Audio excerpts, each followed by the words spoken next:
Today, I'll show you how to connect Qdrant to N8N quickly. First, go to the credentials section in N8N and click Create New. From the list, choose Qdrant API. Next, you'll need your Qdrant URL and API key. The URL is your instance's REST endpoint, whether it's cloud-based or local. The API key gives N8N access to your Qdrant instance. Make sure both are correct to avoid errors. Enter the URL and API key into the fields in N8N. Double check for typos and save. That's it.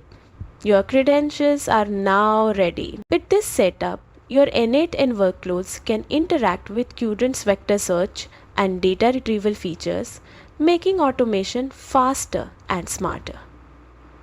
And you're done. Your Qdrant and N8 integration is ready to go.